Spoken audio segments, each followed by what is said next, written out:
and we've had some philosophical discussions on that. And the reason why I take exception to that larger number uh, is that many of these categories are coming from a significant portion of that is coming from our overtime request, and that's not an additional service requested. That that's an increase in an existing program. So I think it gives the Board of Selectmen, the Finance Committee, a sense that we're asking for additional programs and we're not. The actual increase of new programs in our overtime budget category is probably around 600 hours of overtime, and that's for the accreditation process. Several years back, North Reading applied for and was accepted into the accreditation program, and somewhere along the lines, it fell on the back burner. But we would like to move forward with that, because what we've found in a review of our policy and procedures is that they're probably 12 to 15 years old, and many of them are not even up to legal standards.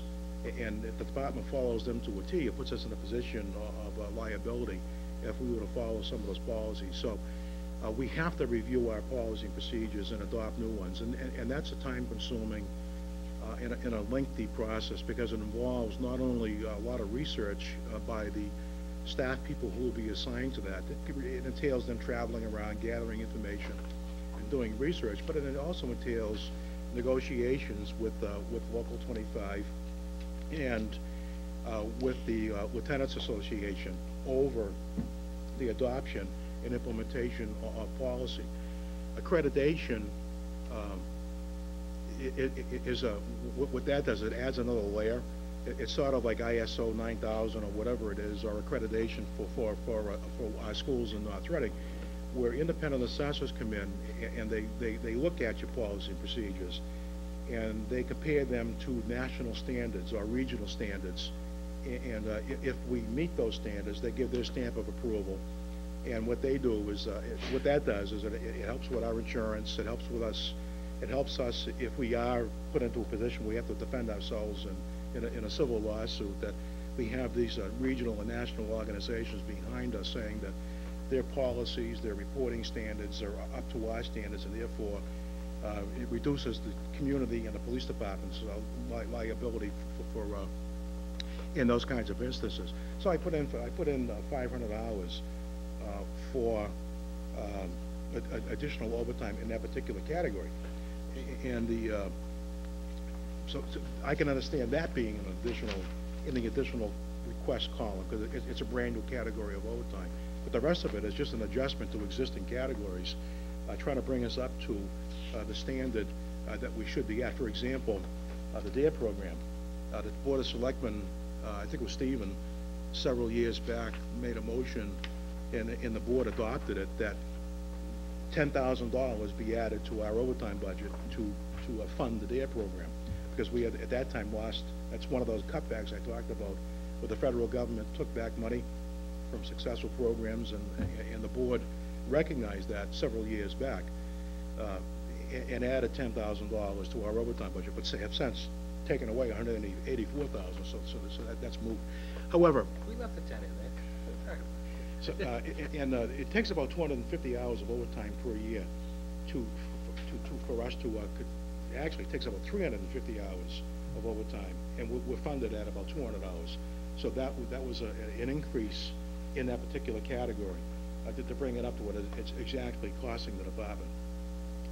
And staff meetings was a category I put in last year. It just makes common sense that the police chief sit down with his command staff of lieutenants and sergeants and detectives on a monthly basis, as any executive would of his or her command staff, to review what's happening in the department, do problem solving, and so on. So what you see is an accurate reflection of what's taking place in our overtime. And the other major increase in an existing category was training. Historically, we were funded at 2,800 hours of overtime hours for training in the past, and that is I don't know if anybody's ever had a chance to read what we submit under our program budget, but there are three major areas in which a police department can be sued. One is lack of supervision, one is negligent hiring, and the other is lack of training. And there are any number of current and old Supreme Court, appellate court cases that are cited in that document, which is in our budget submission, that says if you don't train to firearms, if you don't train the use of force, if you don't train to equipment used, if you don't train to the policies and procedures you have in place, and something does occur, then the community is placed in a position of liability. The other part of this is that we have a brand new command staff. We have 2 new sergeants, 2 new lieutenants. They have to be trained to perform in those positions. So based upon my assessment of trying to diminish the risk to the police department and the community, I asked for an increase in our training back to that 2,800 hours, and that would sustain us through this year. And then maybe next year we can reduce that down a little bit. But there's mandated trainings that there were through collective bargaining. There are mandated trainings through required by state law and by the federal government with incident command and NIMS and so on. So that's why I increased that. Also, by contract, we have our EMT program, and that's an absolute drain. It costs the police department about 1,800 hours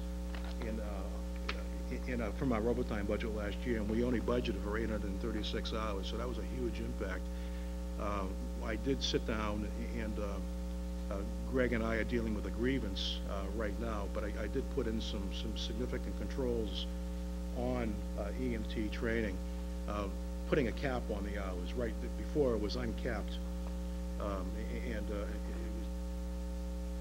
and not controlled very well. So there is a cap, and we are controlling that. But in reality, just to meet the obligation of the contract, it's about 1,000 hours of training per year. Yeah, just to clarify some things here, because either I missed something, or I thought you said 600 hours and then 500 hours.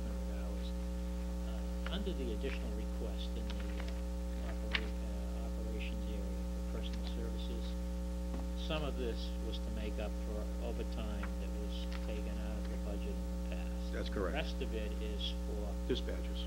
new programs. Yes. Could you may help me clarify what portion is what? Let me see. I got it written down someplace here. I think it's $143,000 thereabouts. Is the overtime? No, it's dispatches. 141,360. Yeah. That is for 4 full-time and 1 part-time dispatcher. And Okay. recognizing what I had spoke about earlier, that right now we've taken a patrol officer off the street to supplement the other patrol officer or sergeant that's working out of dispatch. This would provide us coverage, not 24 hours a day, but about 10 hours a day, 7 days a week, and allow that patrol officer to get back on the street again.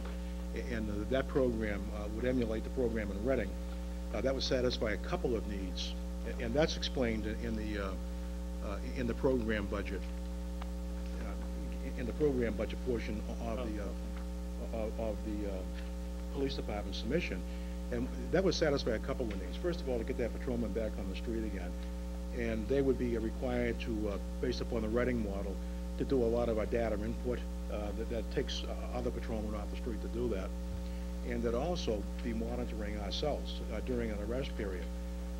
We would train them as cell monitors, and they will perform that service of that 15-minute check. Now, those of you who took the tour of the police department know that the cell block is located on the lower level of the department, and that 15-minute cell monitor mandatory requirement requires the person at dispatch to leave dispatch, which is the 911 center, and there's a 22-second state standard on that to answer the 911 phone. So they have to leave dispatch, go downstairs, pass by, and check a prisoner in one of our lockups. They have to hit a watchman's station with their alarm key fob, to indicate that they've checked it, and then they go back upstairs to dispatch. And that puts that officer at risk, puts the community at risk for not being able to respond to a 911 call in a timely fashion. So dispatchers would take on that responsibility while they're in there. So there'd be two people in the station at that time. There would be a police officer and a dispatcher, and one or the other would perform that cell monitoring function. And that other auxiliary officer that was coming in providing auxiliary support would go back on the street and under patrol. So that's reflected by $143,000. Wasn't it anticipated in the construction, in the plan of that building, that that would be the case, and there was supposed to be some kind of an auxiliary dispatch station downstairs? Yeah, it wasn't so much it was a philosophical idea that we would put a third public safety answering point, 911 station, at the booking area in the basement. And I traveled to the state emergency telecommunication board hearings 3 times to present our case to them. And basically what they said, if somebody dies as a result of their inability to answer 911, come back and see us. And that's a quote. Okay, so they didn't approve the... They would not approve. Okay. So that's basically our personnel. You know, we're level funded insofar as staffing. We're not looking to increase sworn staff. We've got a proposal in there under the additional services column of $143,000 for 4 full-time, 1 part-time dispatcher. Whether that happens or not, that's within the purvey of this austere group and the town's ability to fund that. Excuse me, Chief, what kind of discussions have you had with Chief Harris in relation to centralized dispatching? Because, I mean, we've got similar issues in relation to staffing levels in the fire department, and obviously if we can centralize dispatching, you know, that obviously frees up additional people to go out on I think ambulance runs. It's a phenomenal idea that could be looked at in the future. However, something happened along the way. That dispatch area is significantly smaller as it exists right now. There isn't enough space in there that will accommodate a fire, all the equipment that's required for a fire dispatch. I thought when we were designing the building, that's right, one of the key components we were talking about was to avail ourselves of the opportunity at this particular time. I think all they did was run a chase, I believe. To do that going forward, at least. Rather say we have a brand new facility that can't house us now.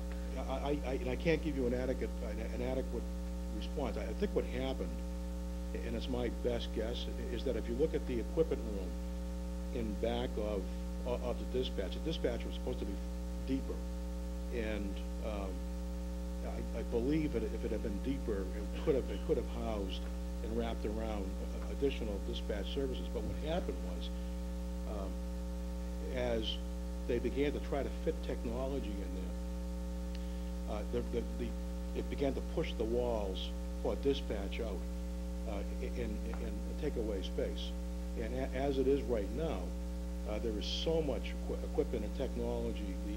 Your servers and your CCTV security system panels and telephone panel 911 stuff, radio stuff, that they've actually had to expand that room, and they had to take away a space at the back of the building, and part of the radio equipment is now housed in the back of the building, and they had to run extra. It's the design of the building didn't keep up with the technology requirements that were put into the building. And I think that's the bottom line. When 911 call comes in, where does it come in? To the police department. To the police department. So whether it's a fire call or a police call. That's right. So if you're dispatching 911, it all's coming into the same place anyway. But Stephen, there are other, the fire department, we have a number of representatives here from the fire that could probably better answer. They have alarm a